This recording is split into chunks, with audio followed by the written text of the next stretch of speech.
Ano po ba ang mandato ng NCDA? Okay po.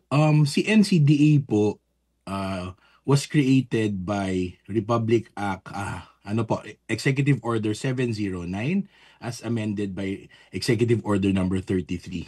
Ang mandato niya po is a policy development and coordinating na agency with respect to all persons with disability affairs.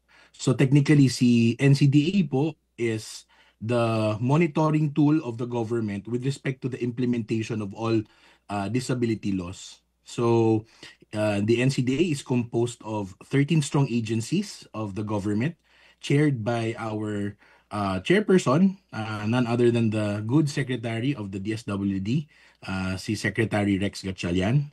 And then at the same time, dalawa po yung composition niya.